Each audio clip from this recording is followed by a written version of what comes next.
Lectures anthropocènes.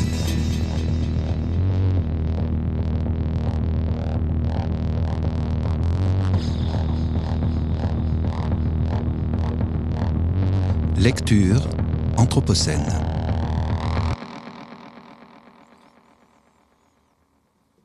Ce n'est pas une chronique de destruction ici. C'est une chronique de création. Et pas n'importe laquelle. Là.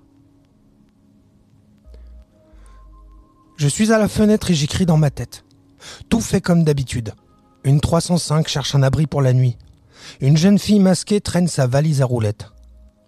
Devant la supérette, de revendeurs de shit aident une mamie à traverser. Je suis à la fenêtre avec ma cigarette. Ma chauve-souris fait la navette entre la gouttière et l'abribus nocibé. Comme moi, elle a l'air d'hésiter. Animal, ok, mais nocturne, diurne, est-ce autre chose qu'une convention pratique? La règle d'un jeu d'enfant, on dirait que... Tout à coup, il fait clair et on baille. Appelons ça la journée. Tout à coup, il fait jaune et on baille. Appelons ça la télé.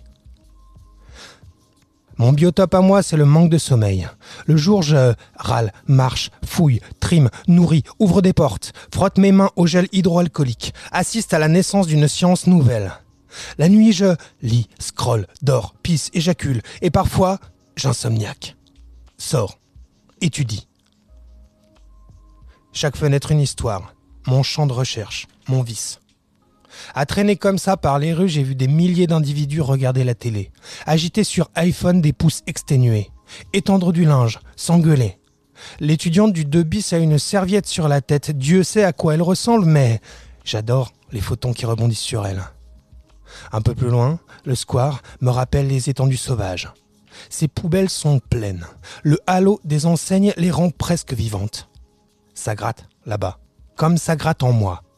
J'aime mon prochain, même lorsque mon prochain est une sucette publicitaire, d'où glissent des prophéties que je refuse de piger à cette heure.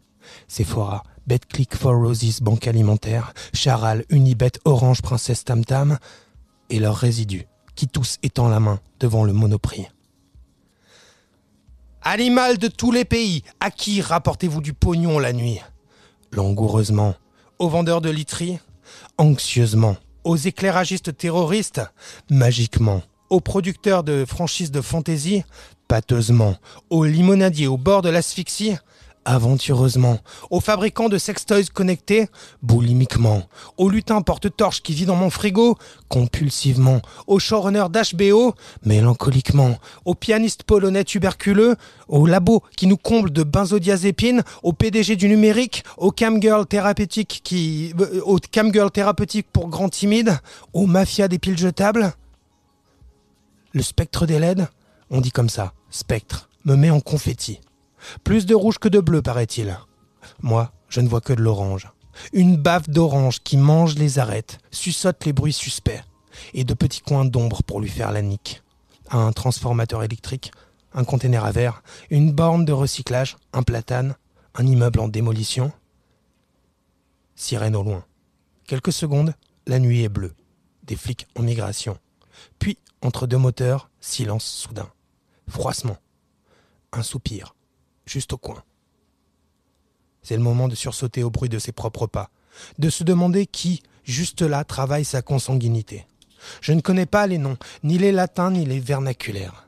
Ce n'est pas mon boulot, je n'ai pas à avoir honte de mes dioptries. Ces choses sont plus petites que moi, mais tout aussi vivantes, ça suffit à savoir. Leurs préoccupations sont à peu près les miennes, des choses simples. Bien manger, bien dormir, tirer leurs crampes, ne pas être mis au banc du groupe, être reconnu comme le plus grand écrivain de leur génération. Parmi ces bestioles, combien mutent ici même, en formes inédites, tandis que je me remets en marche? Et il y a aussi tout ce que je connais, les rats dans les allées du centre commercial, les corbeaux qui tiennent conseil place des Martyrs, les chiens à punk qui s'empoignent devant la bibliothèque. Dans le parc, des ados font l'amour dans la complicité des réverbères, tandis que des troupeaux de berlines, de SUV, d'utilitaires, descendent la rue Garibaldi dans un bel ordre sanguinaire. Ne jamais oublier, cette heure appartient aux tunards, et la nuit, tous les agents d'entretien sont noirs. Cap à l'ouest, il commence à cailler.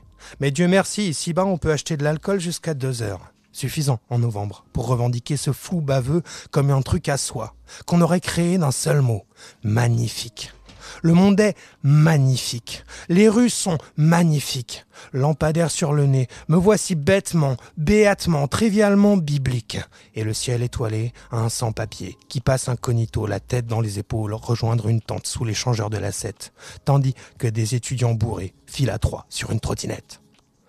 Cours Gambetta, il faut bien qu'il y ait des étudiants bourrés pour les conneries qu'on aimerait encore faire. Quant à moi, je suis invisible à tout ce qui m'entoure. Laverie automatique, église fermée, maquille d'où filtre la musique malgré l'interdiction. Gars imbibé qui postillonne. L'aventure est à nouveau possible puisque sortir, parler, toucher des trucs, c'est risquer sa vie. Petit virus perché sur mon épaule me susurre « Souviens-toi ». Il a dû piquer ça dans un poète. Mais cette soirée se fout de la poésie. Les virus, si j'ai pigé, sont à peu près pas exactement de la vie. Et c'est la vie qui m'intéresse. Un chat traverse la rue au péril de la sienne. S'il y a chat, c'est qu'il y a des petits rongeurs dans le coin. Et s'il y a rongeurs, c'est qu'il y a des poubelles classées Michelin. Ô merveille d'emballage kebab moitié décomposé. La décomposition, encore de la vie. L'obscurité n'est pas que là où il n'y a pas de lumière. C'est tout ce qu'on ne regarde pas. Dans sa trame, il s'entrame. Du louche, du clandestin. D'ailleurs, je suis aussi en fraude. J'ai un papier pour le prouver. D'un coup, la tête me tourne. Impression fugitive d'être à une fête où tout le monde se connaît, sauf moi. Pourtant, c'est la même place que d'habitude. Les mêmes ponts, le McDo, la station de tram et de métro, les mêmes gars encapuchonnés qui vendent les mêmes Marlboro pendant que des roms souriants d'or posent sur des couvertures de vieilles chaussures et des smartphones d'occasion. Au bout d'un moment, je pige ce qui me manque. Des fantômes, des farfadets, quelques sorcières, des morts pas tout à fait, ou au moins des voix de vieilles pour raconter, et 3 putains d'heures de sommeil pour en rêver. Les salauds, c'est ça qu'ils m'ont volé. Je réclame une réglementation sur les vampires. J'exige qu'on légifère sur les statuts des chimères. Parlez-moi de spectres, mais pas lumineux. Causez-moi d'âmes errantes, de présences qui ont des confidences à faire. Ne me dites pas qu'il n'y a que ça, un lampadaire et un trousseau de clés paumées. Bon, reprenons.